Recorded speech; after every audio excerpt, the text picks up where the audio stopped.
Alejandro Ayasco, que nos va a compartir el tema el día de hoy. ¿Se recuerdan el tema del día de hoy? El vaso roto y las profecías. El vaso roto y las profecías. Pastor Alejandro, su bien. Muchas gracias, que Dios nos bendiga a cada uno de ustedes y que podamos en esta noche escuchar juntos la palabra de Dios. Antes de seguir, me gustaría hacer una breve oración. Sé que hemos orado suficiente, pero vamos a orar una vez más para que Dios nos dirija en el estudio de esta noche. Amado y poderoso Dios, te agradecemos infinitamente, Señor, porque grande es tu misericordia. Gracias, Señor, porque nos has traído a este lugar para poder adorarte y conocerte más. Rogamos que perdones cada uno de nuestros pecados y que nos ayudes en esta hora a contemplarte a través del estudio de tu santa y bendita palabra.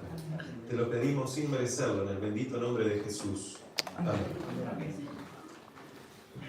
Yo les mencioné que no siempre fui cristiano.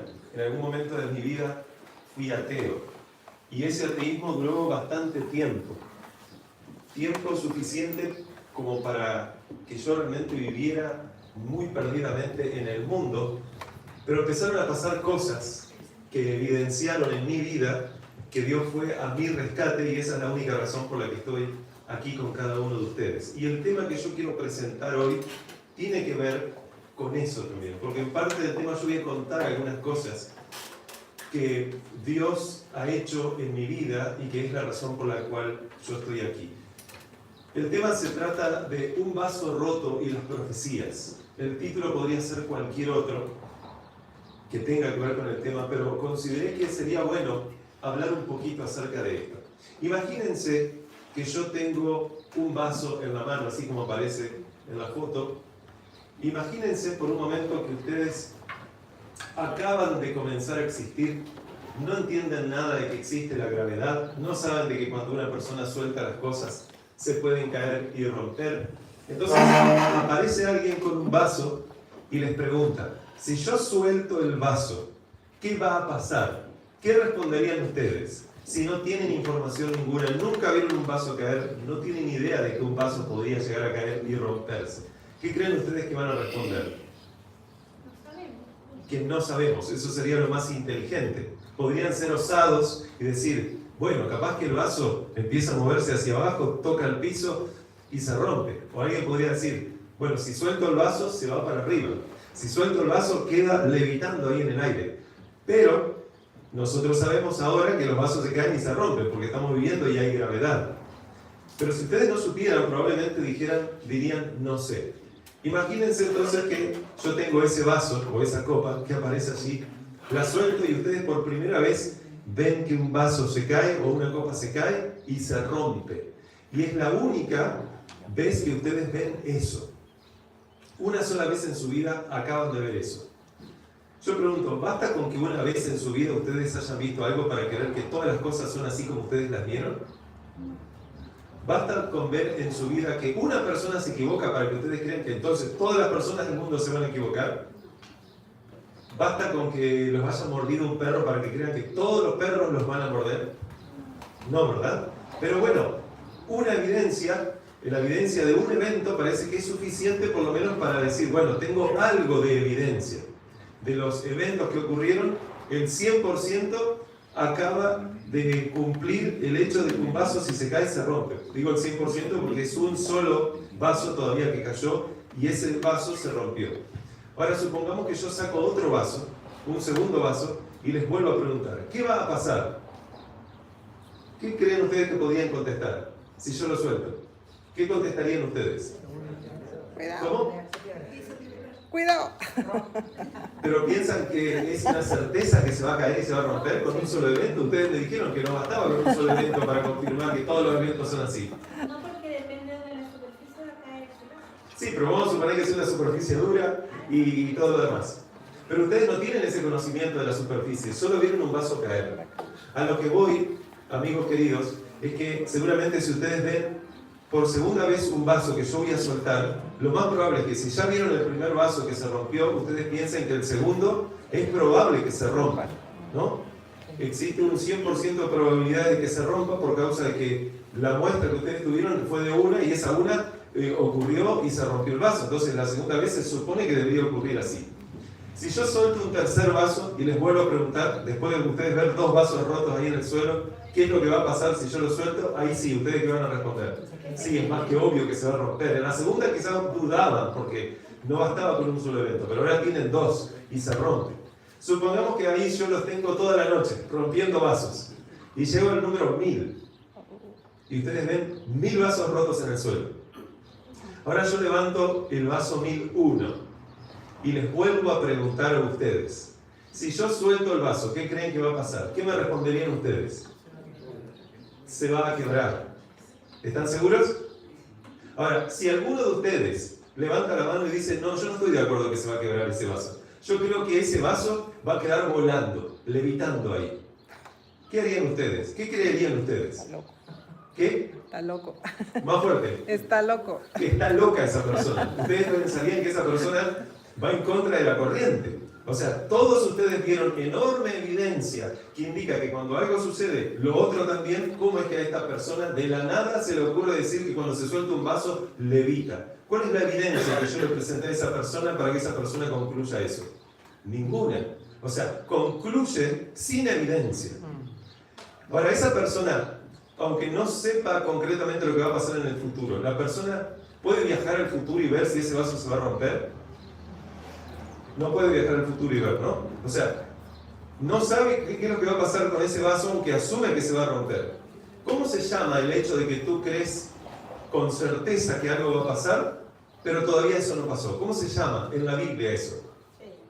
Fe, dijo alguien por ahí. La Biblia dice que la fe es, ¿qué cosa? La certeza. La certeza de lo que se espera. Tú vas a esperar que el vaso se va a romper. La convicción de lo que no se ve. Tú todavía no ves el vaso roto, pero asumes que ese vaso se va a romper. ¿Cómo se llama, por lo tanto, ustedes lo dijeron recién, a una persona que cree que ese vaso no se va a romper, pero que va a quedar levitando en el aire? ¿Cómo se le diría a esa persona? Loco. Loca. Eso no es un insulto. Sencillamente es una descripción de una persona que no se está basando en la evidencia. Esa persona también tiene fe, ¿o no tiene fe? Tiene fe de que el vaso va a quedar levitando, está convencida. Pero esa fe, ¿es correcta? Noten que para los dos casos se necesita fe. Lo único que una fe está basada en evidencia y la otra fe es completamente ciega. La fe de la persona que no tiene evidencia y cree que el vaso va a seguir ahí volando es una fe ciega. ¿Qué fe quisieran ustedes tener? ¿Una fe basada en evidencia o una fe ciega? Una fe basada en la evidencia. Esa es una fe inteligente. Bueno, yo les digo lo siguiente. Una vez escuché a alguien decir que existen 2 clases de ateos. Y yo era un ateo, ¿no? Están los ateos, con mucho respeto a lo que voy a decir, pero están los ateos tontos y los ateos inteligentes. Los ateos tontos son aquellos que no importa la evidencia que tú le presentes, él va a creer lo que quiere creer. Y el ateo inteligente es aquel que no cree en Dios, pero que dice, si se me presentara evidencia de que Dios existe, entonces yo cambiaría mi forma de ser. Bueno, yo no me creo muy inteligente, pero yo era de ese grupo que quería creer que Dios existe, pero no creía que Dios existía. Hasta que ocurrieron cosas en mi vida y Dios me fue presentando evidencia. Hay 3 evidencias muy grandes en la Biblia. Y esas 3 evidencias son el creacionismo, o sea que nosotros somos producto de un diseño inteligente, porque eso es lo que propone la Biblia. En segundo lugar, las profecías, que de eso es de lo que vamos a hablar hoy. Y en tercer lugar, la conversión del corazón del ser humano. Cualquiera de estas 3 cosas son innegables y no hay forma de poder refutar ninguna de ellas.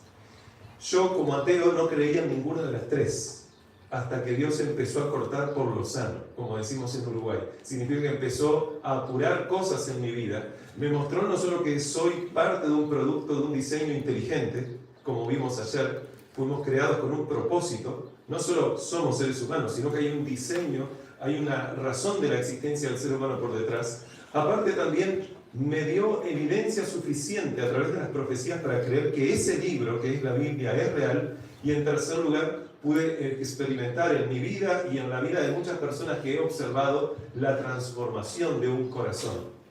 Lo cual no significa que la persona se convierta automáticamente en una persona perfecta. No, no. Ese es el ideal al cual Dios espera que nosotros queramos llegar. Pero sí hay transformaciones, definitivamente. Yo con esto que acabo de decir, quisiera avanzar un poco y si me pueden colocar un poco... no, perdón. O me corren esto un poquito para acá o el monitor me lo dan vuelta. Sí, ahí está bien, ahí está bien. Si no, el monitor me lo pueden dar vuelta igual por las dudas. Me lo pueden mirando para mí, para que yo pueda también ver. Bien, déjenme avanzar aquí. Hay que esperar un poquito.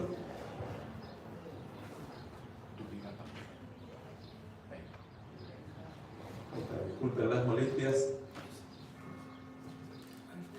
Hermanos, esta copa que se estaba cayendo, ¿cuál de las dos opciones iba a suceder? ¿Dijeron? La primera. La segunda no tiene ningún sentido. La primera implica que la conclusión a la que tú llegaste es inteligente. La segunda, que esa copa quede así, es extraño. ¿Cuál de los dos necesita más fe? La dos. Entonces, cuando una persona dice que un ateo no tiene fe, ¿qué le dirían ustedes? Yo admiro la fe de los ateos porque es más grande que la fe de los cristianos. Porque hay que tener realmente agallas para tener semejante evidencia que dice que Dios existe y tú mantenerte en la postura de decir que Dios no existe. Con la Biblia pasa exactamente lo mismo. La Biblia está llena de profecías. Si todas las profecías que dice la Biblia que se iban a cumplir en el tiempo que se iban a cumplir, se cumplieron. Y todas y cada una de ellas que se tenían que cumplir, se cumplieron. Y faltan unas poquitas por cumplirse antes de que venga Cristo. Les pregunto, ¿qué probabilidades hay de que todas las que faltan por cumplirse, se cumplan? 100% de probabilidad. Si alguna de las profecías del Antiguo Testamento que decía que se tenía que cumplir en un tiempo y se tenía que cumplir y no se cumplió, Dios dijo, iba a pasar tal cosa y no pasa, y no era condicional, bueno, ahí ustedes tendrían una razón para decir, no, parece que Dios no sabe todo. Pero en la Biblia, Dios se muestra como alguien que sabe todo. Por lo tanto, así como la copa 1001 que yo tiré se iba a romper, es lógico que las miles de profecías que aparecen en la Biblia, las que quedan por cumplirse, es enormemente probable que se cumplan. Y yo prefiero guiarme por la alta probabilidad, ser una persona que se basa en la evidencia para poder realmente avanzar y creer. Jesús conocía esto. Jesús sabía muy bien que así funciona la mente humana porque Él creó a la mente humana. Nosotros somos curiosos, parece por naturaleza. Y Jesús dijo, el cielo y la tierra pasarán, pero mis palabras no pasarán. O sea que la palabra de Dios es más poderosa de lo que nosotros pudiéramos imaginar. ¿Por qué creemos que la Biblia es la palabra de Dios? Bueno, Jesús también lo dijo. Miren esto. Y ahora os lo he dicho antes que suceda, para que cuando suceda, creáis. O sea, ¿por qué razón dice ahí la Biblia que Dios dio las profecías entonces? El texto lo responde. Para que creamos. Porque si Él te dice después que sucedan las cosas, lo que sucedió no tiene sentido. Para eso están los profesores de historia. Y está bien. Pero Él no solo sabía de historia, Él sabía de futuro. Entonces Él dijo que esto lo dijo por adelantado para que cuando suceda, entonces nosotros creamos. Hay otro texto que dice lo mismo. Mas os he dicho estas cosas para que cuando llegue la hora os acordéis de que ya os lo había dicho. Esto es importante. Entonces, ¿por qué la Biblia, de acuerdo a lo que conocemos, es la palabra de Dios? Bueno, yo les mencioné, porque transforma a la persona que realmente se aferra a sus enseñanzas. El ateísmo no transforma a las personas, o hay una transformación pero negativa, porque tiene una profunda lógica sin contradecirse, la Biblia, porque revela que somos producto de un diseño inteligente y porque anuncia el futuro con una precisión que ningún ser humano puede alcanzar. Era imposible que los profetas que profetizaron cosas en la Biblia sencillamente le hayan embocado. La probabilidad de que eso ocurriera es tan grande que es más probable incluso que de aquí hasta el resto de tu vida, todos los años tú saques la lotería, por azar. Eso no tiene ningún sentido. Ahora, yo les quiero contar algo. Mi abuelo, yo le puse ahí en esa diapositiva, mi abuelo Nabucodonosor y el libro de Apocalipsis. Yo le dije que le iba a contar un poquito acerca de mí. Yo en ese momento tenía 25 años y mi abuelo falleció. Yo recuerdo a mi abuelo, como muchos de ustedes seguramente se acuerdan de muchos de sus seres queridos. Mi abuelo era una persona que recuerdo muy exigente.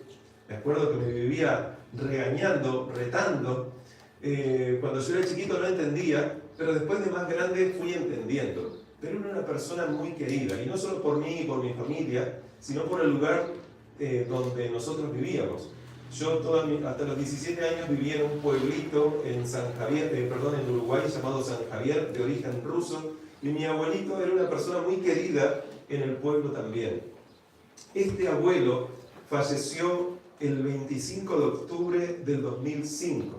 Justamente hoy estaba preguntándole a mi papá cuál era la fecha exacta del fallecimiento de mi abuelo. Quería sencillamente recordarla. El 25 de octubre, cuando él falleció, yo fui al sepelio, estuve ahí toda la noche con parte de mi familia, y fue a ese sepelio un tío abuelo, un hermano de mi abuelo. Ese hermano se llamaba, porque ya falleció, Elías, y yo casi nunca lo veía porque él vivía muy lejos, pero esa vez fue al sepelio de mi abuelo. Y estuvimos hablando gran parte de la noche, y yo como ateo, no creo que les haya mencionado, pero yo como ateo trataba de convencer a las personas de que Dios no existe, y les presentaba muchos argumentos que para mí eran muy lógicos. Entonces, aunque yo entendía la situación triste por la que estábamos pasando, eso no iba a permitir, por lo menos en mi mente, que eso me hiciera creer en Dios, porque yo estaba dolido. Pero este tío, abuelo, se sienta conmigo, se pone a hablar, yo le digo que era ateo, trato de evangelizarlo hacia el ateísmo, y él era cristiano. No era adventista, pero igualmente creía en las profecías de la Biblia. Yo no sabía absolutamente nada de todas las diferentes tipos de denominaciones cristianas que existen en el mundo, pero este tío abuelo, agarra y tenía una Biblia consigo, era muy creyente, y dice: ¿tú alguna vez leíste en la Biblia el libro de Daniel? Y yo le dije que no. Entonces él agarra el libro de Daniel en el capítulo 2, empieza a leer varias cosas y luego termina de leer, y a mí me llamó poderosamente la atención lo que él decía. No solo lo que decía la Biblia, sino lo que él decía de lo que decía la Biblia. Y yo decía: no puede ser esto. Si esto es real, hay una alta probabilidad de que esto realmente no haya provenido de manos humanas, y que el Dios de la Biblia puede ser que exista, pero no puede ser. Bueno, algo sucedió esa noche, es como que sembró una semilla en mi corazón de que tenía que leer la Biblia. Yo recuerdo tener 8 años de edad, mi abuelo todavía estaba vivo, entré a la oficina de mi abuelo que estaba llena de libros, y me había llamado la atención un libro, me había llamado la atención el nombre Apocalipsis. Y yo muchas veces quería ver de qué se trataba, pero nunca lo hacía. Prefería jugar al fútbol antes de ir a buscar la Biblia. Pero un día estaba jugando al fútbol, estaba vacía la oficina de mi abuelo, voy a la oficina, agarro una Biblia, voy al último libro, no me acuerdo cómo es que sabía que en el último libro estaba lo que yo quería leer, y empiezo a leer el libro de Apocalipsis a los 8 años. Leí el capítulo 1, no entendí casi nada, cerré la Biblia y me fui a jugar al fútbol. Y nunca más abrí la Biblia. Eso pasó cuando yo tenía 8 años. A los 25 años, mi abuelo fallece, y yo estaba hablando con este tío abuelo, que abre la Biblia en Daniel capítulo 2, que es un libro lleno de profecías tan apasionantes que realmente son deslumbradoras. Y lo que sucedió es que recuerdo que tiempo antes yo ya venía dialogando con una persona, con un amigo, que me hablaba acerca de la Biblia y me decía que nosotros somos producto del diseño inteligente, sino cómo se puede explicar nuestra existencia. Y me daba muchos argumentos. Me parecían un tanto lógicos, pero todavía no me convencían. Pero definitivamente Dios estaba haciendo algo. Cuando fallece mi abuelo, entonces vamos al entierro esa mañana, al otro día, vuelvo a mi casa, y volví a mi casa con algo en mi mente. tengo que conseguir una Biblia. Acá en casa tiene que haber una Biblia. Y recordé que a mi papá le habían regalado una Biblia, una Reina Valera celeste chiquita. Entonces le dije, papá, ¿vos tenés una Biblia? Esa que te regaló tal persona. Me dice, sí, bueno, permitímela. Me trajo la Biblia y quería abrir en el libro de Daniel, pero no hice eso. Recordé que yo quería leer el libro de Apocalipsis, que había comenzado a los 8 años de edad y tuvo que esperar unos 17 años más tarde para poder abrirla de nuevo. Entonces fui directamente al libro de Apocalipsis y en esa mañana, o en lo que restaba de la mañana, leí todo el libro de Apocalipsis. ¿Y saben qué? No entendí casi nada del libro de Apocalipsis. Ese libro estaba lleno de símbolos. Pero sí me quedó claro algo, hermanos. Al leer el libro de Apocalipsis me quedó claro que Dios existe y me quedó claro que Dios quiere que lo adoremos a Él. Y si no lo adoramos a Él, adoramos a Satanás. Y yo no quería ser de los que adoraran a Satanás. Ese libro hizo un clic en mi mente, no sé cómo, y pasé de ser ateo a ser ferviente creyente en ese Dios de la Biblia y empecé entonces a estudiar la Biblia. El segundo libro que leí, adivinen cuál fue, el libro de Daniel, el libro que mi tío abuelo había comenzado a leer conmigo, pero en vez de arrancar por el capítulo 2, comencé por el capítulo 1. El libro de Daniel es un libro realmente apasionante. El libro de Daniel cuenta la historia, en el capítulo 2, de un rey que se llamó Nabucodonosor, que tuvo sueños, y en esos sueños Dios le mostró el futuro. Ese rey creía que él iba a ser el gran emperador del mundo y que nadie ni nada lo podía sacar de ese lugar, pero Dios le mostró que él era rey de un reino, pero después de él vendrían otros reinos. La Biblia dice que el rey Nabucodonosor tuvo un sueño tan terrible para él que se asustó, entonces mandó llamar a los astrólogos, los magos, los hechiceros, encantadores, todo tipo de personas que se suponía era sabia en aquel imperio de Babilonia cerca del año 603 a.C.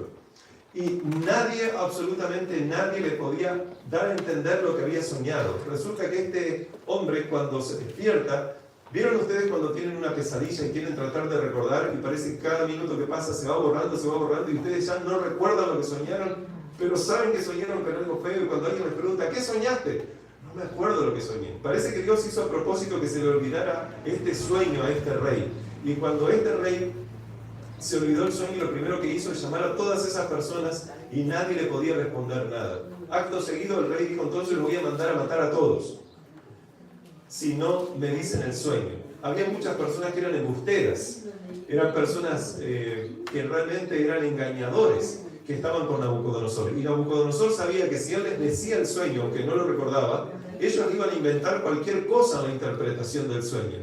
Pero Dios hizo que se le olvidara el sueño a propósito para que él no pudiera contarle a ellos cuál era el sueño, para que ellos tampoco pudieran decirle cuál era la interpretación del sueño. Hasta que apareció en escena Daniel, que era un profeta que Dios tenía en ese lugar en Babilonia. Esto es importante, hermanos, porque esto es de lo que me hablaba mi tío abuelo. Y yo como ateo decía, ¿y esto qué tiene que ver? Él empezó a leer conmigo, empezó a contarme esa historia, yo empecé a leer para verificar si lo que él me estaba diciendo era cierto.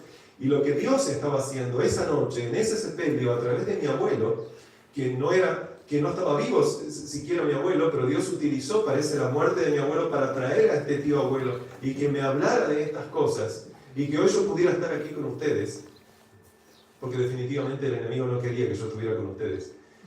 Definitivamente que no. Pero Dios sí.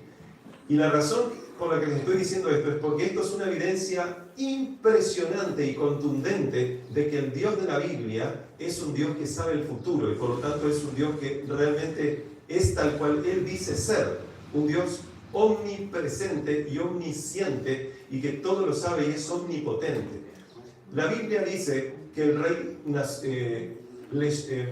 soñó con esta estatua, una estatua que estaba compuesta con la cabeza de oro, dice, los pechos y brazos de plata, el vientre y parte de los muslos de bronce, las piernas de hierro y los pies de una mezcla entre hierro y barro. El versículo 31 dice que tú, oh rey, veías, y aquí una gran imagen, esta imagen que era muy grande, cuya gloria era muy sublime, estaba en pie delante de ti y su aspecto era terrible.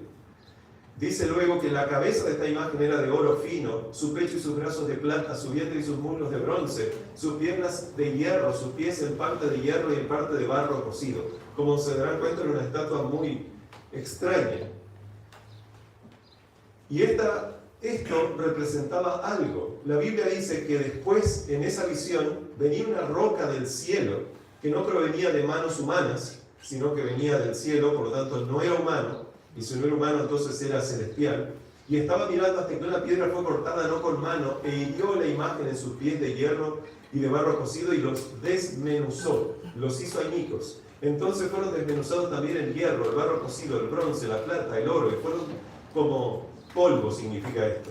Estamos de la era del verano y se los llevó el viento sin que de ellos quedara rastro alguno. Pero la piedra que hirió la imagen fue hecho un gran monte y llenó toda la tierra. Este fue el sueño que tuvo Nabucodonosor. La pregunta es, ¿qué significa ese sueño? Si nosotros leemos en la Biblia, en Daniel capítulo 2, versículo 38 al 43, se nos da parte de la interpretación de todo este sueño. Versículo 38 dice, y donde quiera que habitan los hijos de los hombres, bestias del campo y aves del cielo, Él los ha entregado en tu mano y te ha dado el dominio sobre todo. Tú eres aquella cabeza de oro. Se le dijo al rey Nabucodonosor, rey de Babilonia. Se le estaba diciendo, tú eres aquella cabeza de oro. Después de ti se levantará otro reino inferior al tuyo, y luego un tercer reino de bronce. O sea, después venía la plata, después venía el bronce, y luego dice el cuarto reino, el cual será fuerte como el hierro, y como el hierro desmenuza y rompe todas las cosas, desmenuzará y quebrantará todo. Y lo que viste de los pies, en parte de barro cocido, de alfarero, y en parte de hierro, será un reino dividido, mas habrá en él algo de la fuerza del hierro, así como viste el hierro mezclado con barro cocido. Y por ser los dedos de los pies en parte de hierro y en parte de barro cocido, el reino será en parte fuerte y en parte frágil. Así como viste el hierro mezclado con barro, se mezclarán por medio de alianzas humanas, pero no se unirán. O sea que la Biblia lo que muestra es que definitivamente esta estatua representaba a 4 imperios más un quinto tipo de imperio, y todos eran imperios humanos, y los describe prácticamente a la perfección hasta que aparece esta estatua, esta piedra que viene del cielo. Estaban mirando hasta que una piedra fue cortada no con mano y hirió la imagen en sus pies de barro cocido y los desmenuzó. Esto ya lo leí aquí. En los días de estos reyes, el Dios del cielo levantará un reino. Esto es lo que significa esa roca. Un reino que no será jamás destruido, ni será el reino dejado a otro pueblo. Desmenuzará y consumirá todos estos reinos, pero Él permanecerá para siempre. Y luego dice que de la manera que viste que del monte fue cortada una piedra no con mano, la cual desmenuzó el hierro, el bronce, el barro, la plata y el oro, el gran Dios del cielo ha mostrado al rey lo que ha de acontecer en lo porvenir, en el futuro. Y el sueño es verdadero y fiel su interpretación. O sea, no solo a Nabucodonosor Dios le estaba hablando a mí aquella noche. Le estaba diciendo, Alejandro, tú sabes que yo mandé escribir algo 600 años antes de Cristo, de cosas que sucederían, que todavía no terminaron de suceder y que van a terminar de suceder en tu tiempo. Y yo decía, pero si esto es así, tengo que investigarlo. La Biblia enseña esto. Ahí están las divisiones de la estatua. Babilonia, que se tiene desde el 605 hasta el 539 a.C., después sigue Medo-Persia hasta el 331 a.C., después Grecia, el imperio griego, hasta el 168 a.C., después Roma hasta el 476 después de Cristo, y después aparece una Roma dividida que se va desde el 476 después de Cristo hasta la actualidad. Es interesante que cada uno de estos metales simboliza algo, y en la historia se confirma que esto es así. Porque en la historia, cuando uno abre los libros de historia o estudia cuestiones que tienen que ver con la historia, hubo un imperio llamado Babilonia, ustedes lo pueden verificar de muchas formas. Después de ellos vinieron los medopersas, después de ellos vinieron los griegos, después de ellos vinieron los romanos, hasta que Roma se dividió y sucedieron cosas. Hablemos un momento acerca de ese imperio en el que vivía Nabucodonosor, que era Babilonia, que existió desde el 605 a.C. hasta el 539. Babilonia era una de las ciudades más majestuosas que el mundo había conocido. Hay muchas ilustraciones de cómo sería Babilonia. Solo quedan ruinas de Babilonia hoy en día, pero ruinas que muestran cosas imponentes en esa ciudad. Una de las cosas que tenía esa ciudad eran los famosos jardines colgantes, que era una de las 7 maravillas del mundo antiguo. Se cuenta que los muros de Babilonia eran tan anchos que en algunos lugares podían pasar más de un carro a caballos por encima de ese muro. O sea que era una ciudad impenetrable. Eran muy altos esos muros y obviamente el oro pululaba por muchos lugares. Era una de las ciudades, era la ciudad más poderosa del mundo en aquel entonces. Pero algo sucedió. La Biblia dice que apareció un imperio. Después de la cabeza de oro apareció otro imperio que le siguió, que fueron los medo-persas. ¿Cómo ocurrió que Babilonia dejó de ser el imperio que era y pasaron los medo-persas a ocupar ese lugar? Bueno, porque un hombre llamado Ciro, en el 539 a.C., y cuando uno hace el cálculo, llega al 13 de octubre exactamente, invadió Babilonia. Babilonia era una ciudad muy rica, pero tenía un punto débil muy grande, y era un río en el cual la ciudad estaba asentada. En el medio de la ciudad pasaba un río, y Ciro tuvo la brillante idea de desviar ese río y hacer que el que pasaba por abajo de la ciudad se secara, y cuando llegó el momento, en seco pudieron entrar los soldados de Ciro, y la Biblia enseña, y la historia enseña, que Babilonia cayó, y por lo tanto a partir de ese momento comenzó el tiempo del imperio medo-persa. Pero los medo-persas al mismo tiempo fueron vencidos en la historia por otro imperio que la Biblia lo llama un imperio de bronce, un tercer imperio. Y oh coincidencia, justamente el imperio griego se lo conoce como el imperio de bronce, que va desde el 331 hasta el 168 a.C. ¿Quién era el principal general o comandante del imperio griego? Había alguien muy famoso, Alejandro Magno, del cual en algún momento hablaremos. Ese imperio griego también se conocía como el imperio greco-macedónico. De hecho, Alejandro Magno en el 331 a.C. es cuando vence a los medo-persas. Esa batalla tuvo lugar el 1 de octubre del 331 en Gaugamela. Si ustedes buscan información acerca de la batalla de Gaugamela, fue la batalla central que hizo que los medo-persas dejaran de tener el poderío, por lo menos temporal, que tenían en ese entonces, que pasó a manos de Grecia, especialmente de Alejandro Magno, que en menos de 10 años conquistó el mundo, hermanos.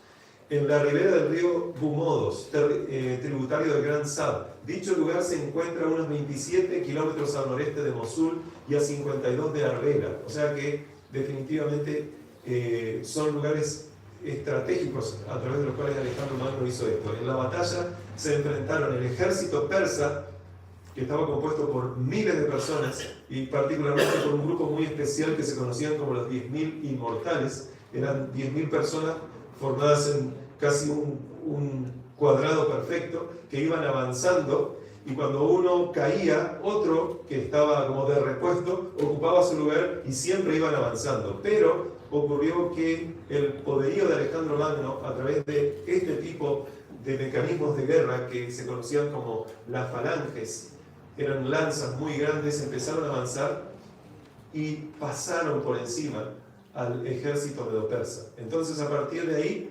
comenzó el tiempo del imperio griego. Pero los griegos no fueron eternos en su poderío. ¿Quiénes vinieron después? Roma. Y Roma fue el imperio más largo en el tiempo que la historia conoce. Fue desde el 168 a.C. hasta el 476. Y también en una batalla particular vencieron a los griegos. La batalla llamada la batalla de Pydna. Puso fin a la tercera guerra macedónica entre Roma y Macedonia. El ejército romano estuvo bajo el mando del cónsul Lucio Lidio Paulo Macedónico, y el de Macedonia dirigido por el rey Perseo. Esa batalla tuvo lugar el 22 de junio del 168 a.C., en el noreste de Grecia, cerca de la localidad de Pydna, en el Golfo de Tesalónica. Como se darán cuenta, todo esto está muy registrado en la historia. Esta batalla puso de manifiesto la supremacía de la legión romana sobre la rígida falange macedonia. Es que los romanos habían inventado otra estrategia de guerra, que si la de los griegos fue buena para vencer a los medo-persas, la de los romanos fue mucho mejor para poder vencer a los griegos. Y la Biblia enseña que después vendría un reino dividido. Es que Roma cayó en el año 476 después de Cristo y nunca más volvió a levantarse.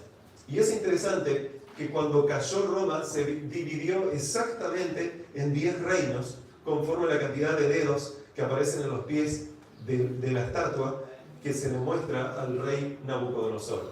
Y se nos dice que esos reinos divididos serían reinos que también tratarían de unirse. Y lo que viste de los pies y los dedos, en parte de barro de alfarero y en parte de hierro, será un reino dividido.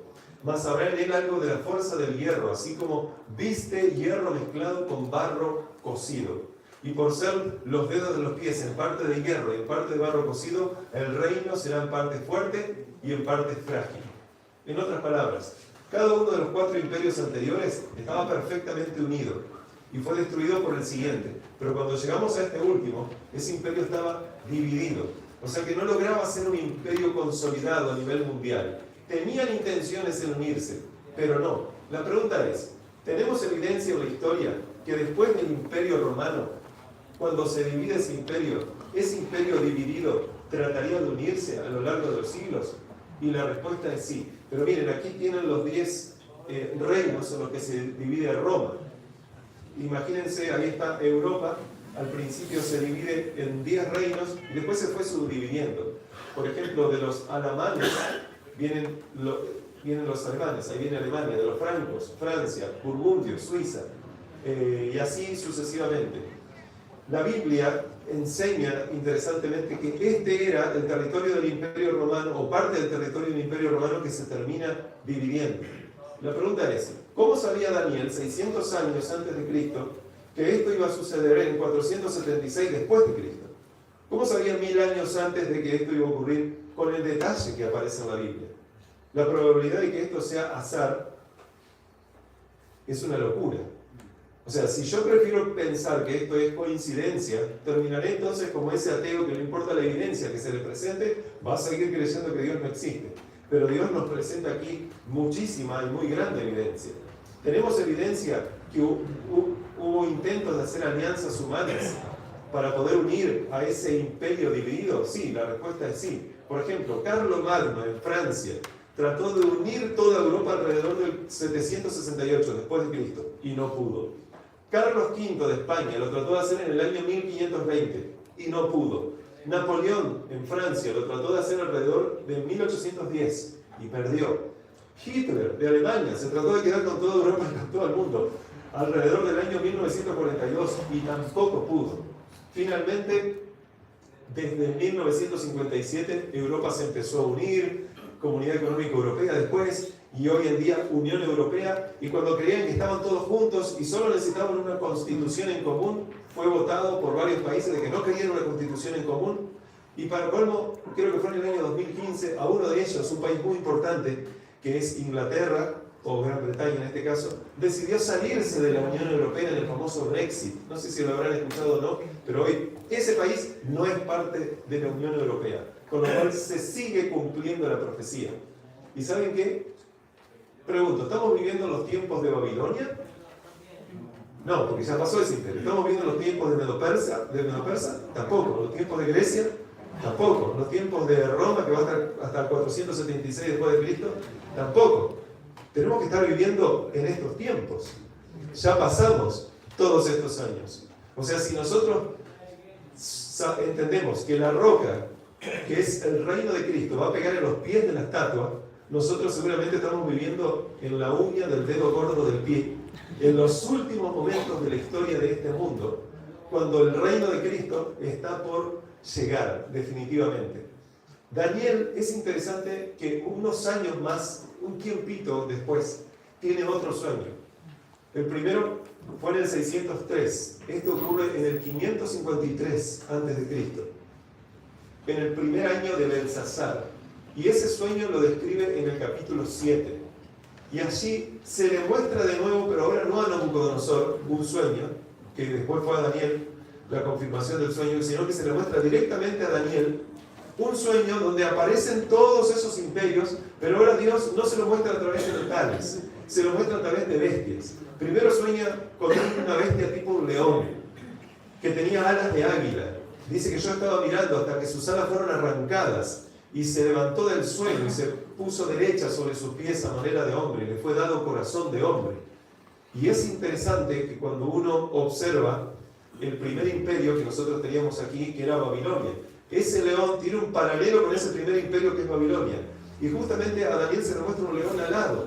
Qué coincidencia, ¿no? Que esto que ustedes ven ahí es la famosa puerta de Ishtar. Es una reproducción de lo que fue la puerta de Ishtar, que está en el Museo de Pérgamo, en Berlín. Y cuando uno observa lo que tenía esa puerta de Ishtar, había muchos leones alados. Ahí quizás no se notan mucho sus alas. Realmente, si ustedes investigan, se notaba sus alas. Eso es una fotografía de la puerta de las ruinas de Babilonia, sacada en 1932. Y se puede ver también, no lo puedo, pero ahí hay leones que están alados. Bueno, ahí también, ahí los soldados estadounidenses aprovechan y se sacan fotos con cosas que sucedieron en la historia. Ahí se notan las alas del león. Gracias, hermano. Y bueno, nosotros podríamos seguir. Hay muchas imágenes de las puertas de Ishtar. Acá hay una famosa imagen que cada vez que van soldados estadounidenses, no tengo esa imagen de los soldados estadounidenses sacándose fotos ahí muestran a un león, abajo hay un ser humano, y esto que queda en las inmediaciones de Babilonia, es parte de las ruinas de Babilonia. Babilonia siempre fue considerado por ellos mismos con el símbolo del león, de lo que podía ser el león. Noten ahí, muestran interesantemente un león alado luchando contra seres humanos. Ahí otra de las ilustraciones que tenían los babilonios. La Biblia incluso enseña que el rey Nabucodonosor, de acuerdo a lo que sabemos, iba a perder por lo menos durante 7 años, sabemos que 7 años exactos, iba a perder su reinado, no hablando de los medo-persas, sino porque quedó como loco, la Biblia dice, hasta que se le devolvió el trono. Y la Biblia decía, interesantemente, que él iba a convertirse como si fuera una bestia. Y esto se puede confirmar en los relatos de la vida de Nabucodonosor, que hubo un tiempo donde Nabucodonosor estuvo fuera de sí, dicen los textos antiguos. Y el texto de Daniel 7:4 dice, la primera bestia era como león y tenía alas de águila. Yo estaba mirando hasta que sus alas le fueron arrancadas. Esto simboliza a Nabucodonosor. Y fue levantada del suelo y se puso derecha sobre sus pies a manera de hombre y se le fue dado corazón de hombre. Resulta que este rey era muy orgulloso, Dios por 7 años lo humilló, este rey quedó como si fuera una bestia comiendo cosas del campo, hasta que al 7º año, subiendo los ojos al cielo, arrepintiéndose de sus pecados, Dios le devuelve el reino y está la representación, y está figurado eso ahí con se le dio un corazón de hombre. Después, en la estatua, si ustedes recuerdan, venía otro metal, que era la plata.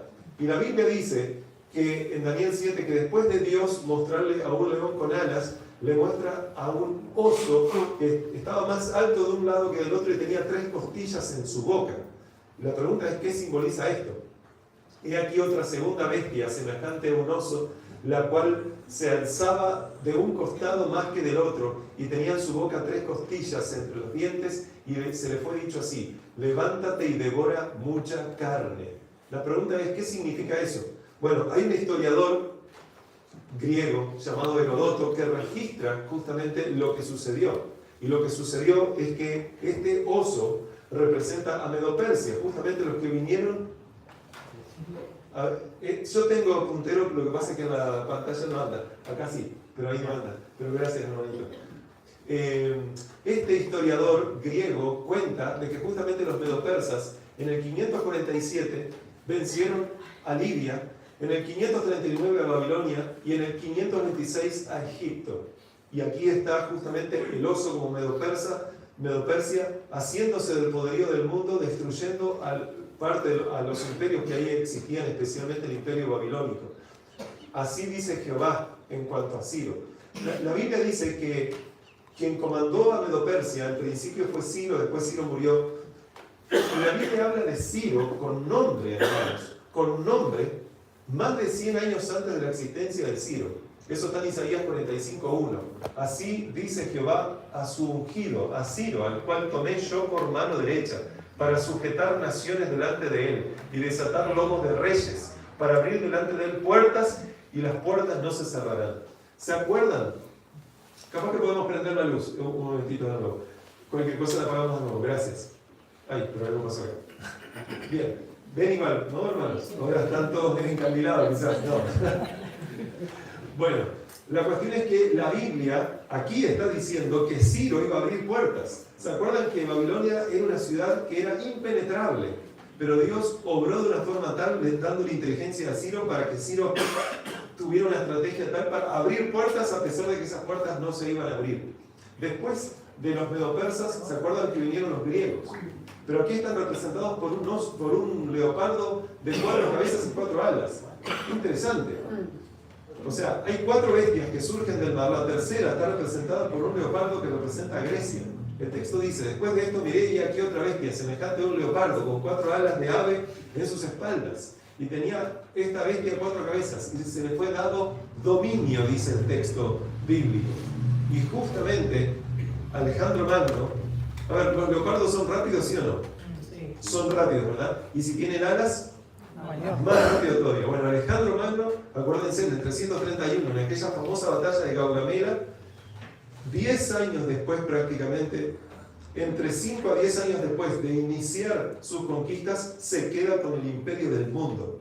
Fue un muchacho muy joven que termina muriendo a los 33 años. Y cuando él muere, más allá de si tuvo o no tuvo hijos, eso es aparte, hay algunos que dicen que sí, pero eso no importa, su imperio se divide en cuatro partes, conforme a las 4 cabezas que representaban a los griegos. Y esas 4 partes fueron a través de los 4 generales, ahí están los nombres, que fueron Ptolomeo, Casandro, Lisímaco y Seleuco, que se quedaron con diferentes regiones que eran del imperio griego. Se apagó esta pantalla, no sé por qué, y esta también.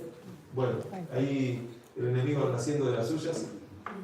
Después del imperio griego vino el imperio romano. Y la Biblia dice que el imperio romano ahora estaba representado por una bestia que surgía del mar. Miren lo que dice. Después de esto miraba yo las visiones de la noche. Y aquí la 4ª bestia, espantosa y terrible, en gran manera fuerte, la cual tenía unos dientes grandes de hierro, devoraba y desmenuzaba, y las sobras hollaba con sus pies. Y era muy diferente de todas las bestias que había antes de ella. Y tenía 10 cuernos. Y uno dice, ¿y qué simbolizará todo esto? Justamente, los romanos, hay algo que los caracterizaba, y era el hierro, especialmente el acero. Pero si ustedes observan en la estatua de Nabucodonosor, el primer metal, ¿cuál era? ¿Se acuerdan? Oro. Después, bronce. ¿Y el cuarto? Hierro. Justamente, las espadas de los romanos eran de este metal que cuando chocaban contra las espadas de bronce de los griegos, las partían, aparte de muchas otras cosas que sucedían, y este imperio realmente fue el más despiadado que el mundo conoció. Este imperio era muy cruel.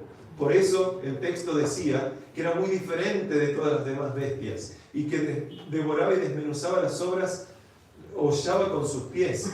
Dice que sus dientes eran de hierro.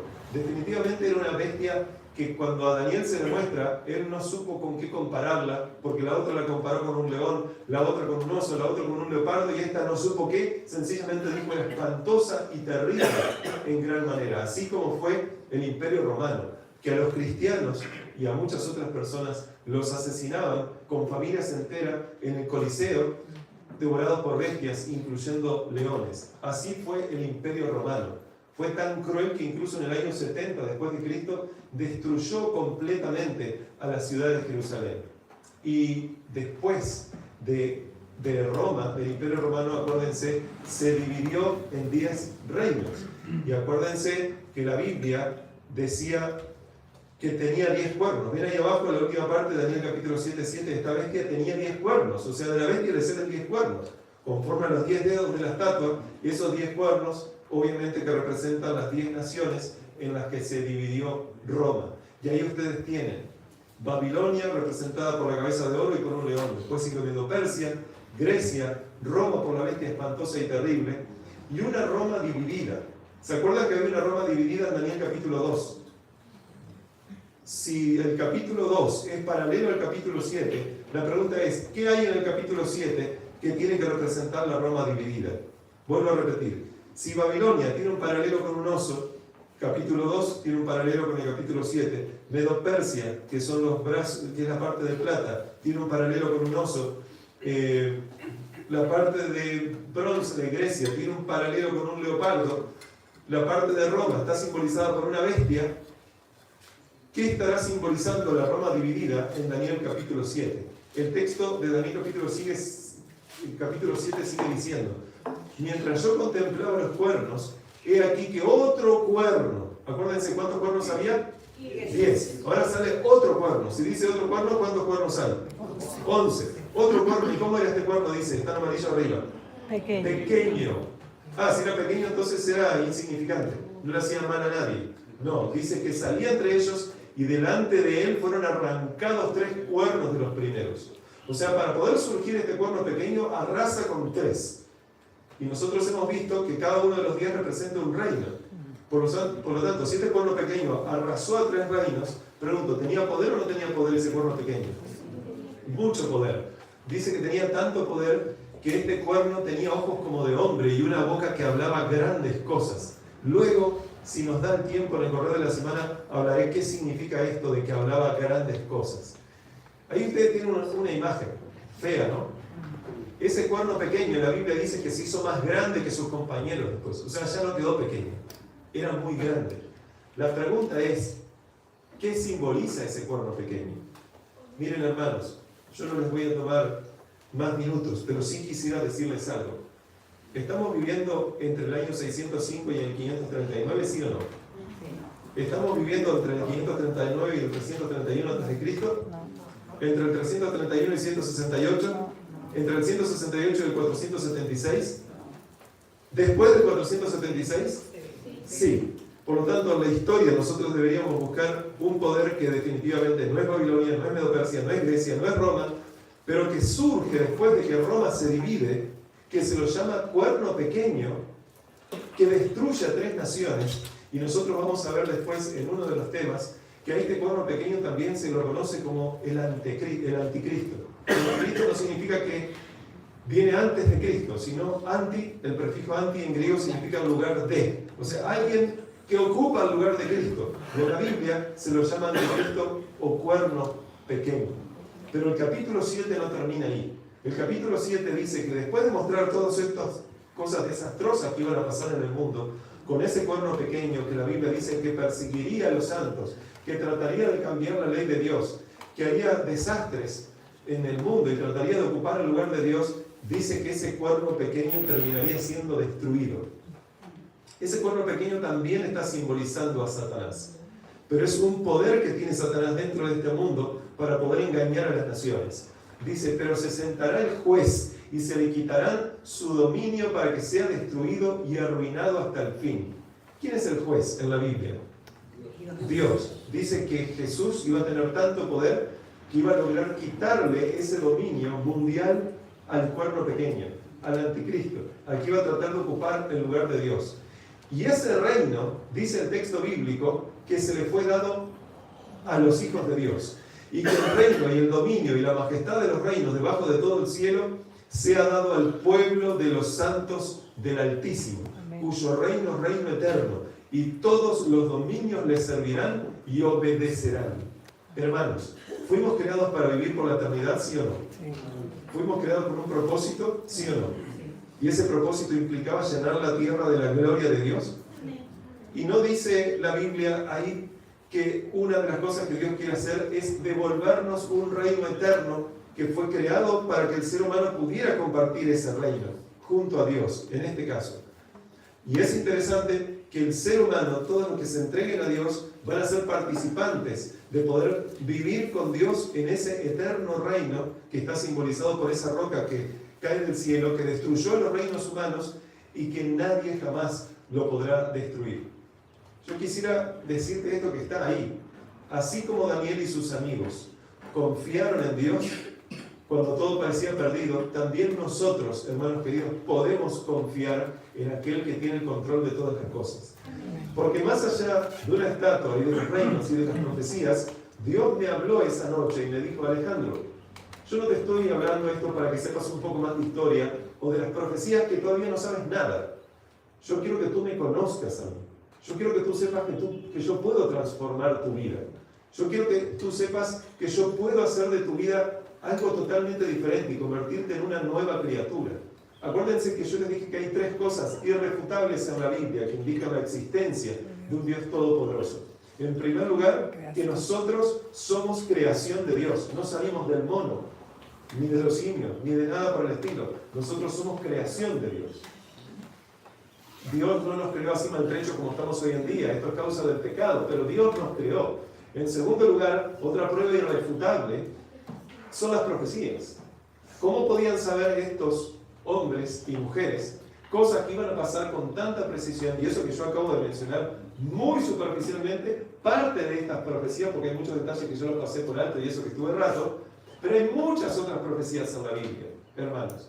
Las profecías son central para que tú puedas creer en Dios. Por eso Jesús dice, estas cosas os he dicho antes que sucedan, para que cuando sucedan, creas. O sea que era totalmente importante. Pero Dios no solo quería mostrarme que yo soy diseño de Dios y de que yo puedo saber de profecías. Dios quería mostrarme de que yo lo puedo conocer a Él, en persona.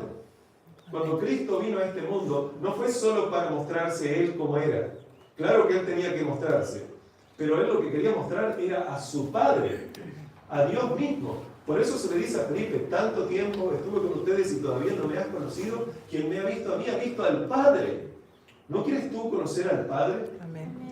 Tú fuiste creado para contemplar el rostro de Dios, para que la gloria de Dios se pueda reflejar en ti, para que cuando mires a Dios tu rostro empiece a reflejar la gloria de Dios y empiece a estar iluminado, así como el rostro de Moisés que se iluminó al escuchar las palabras de Dios.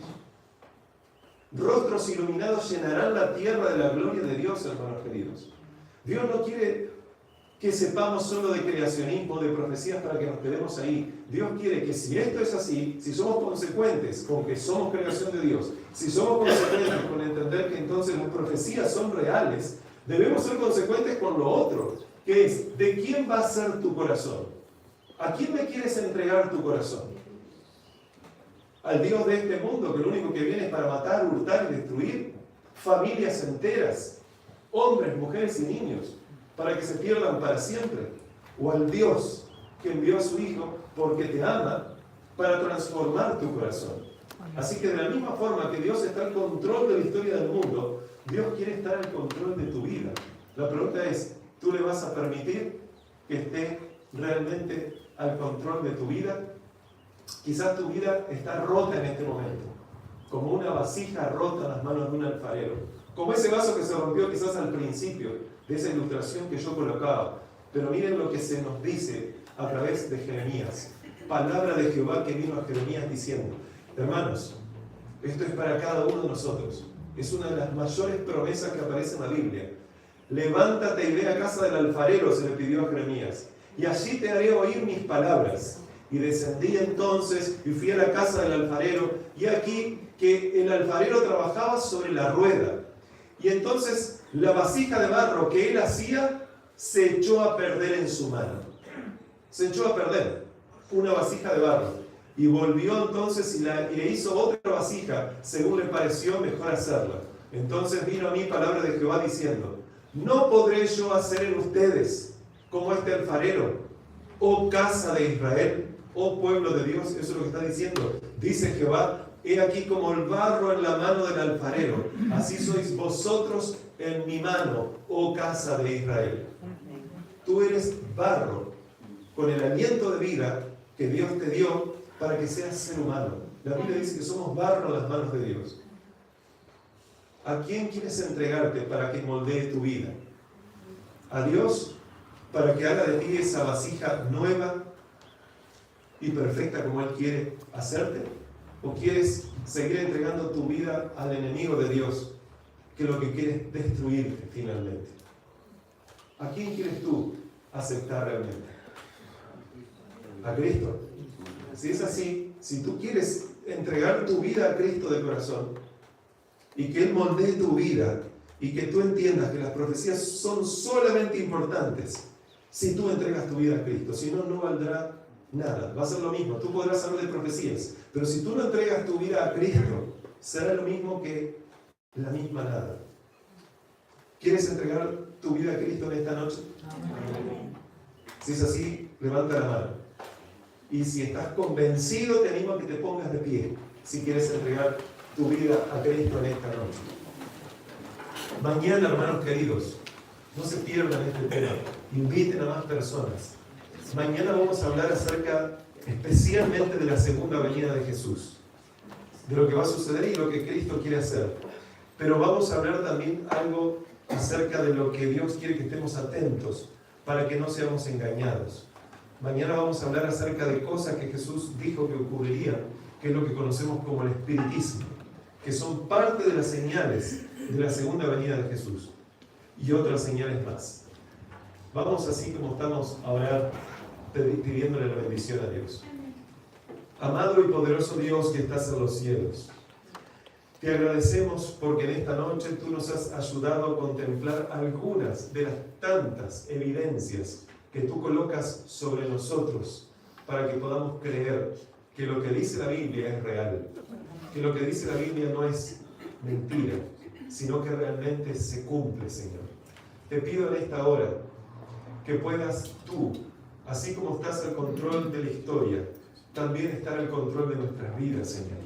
Que nos transformes, que nos ayudes, que perdones nuestros pecados, que nos rehagas, Señor, que nos reconstruyas, que nos des un nuevo corazón, así como a Nabucodonosor se lo diste, y que nos ayudes a ser instrumentos en tus manos para llenar la tierra con tu gloria.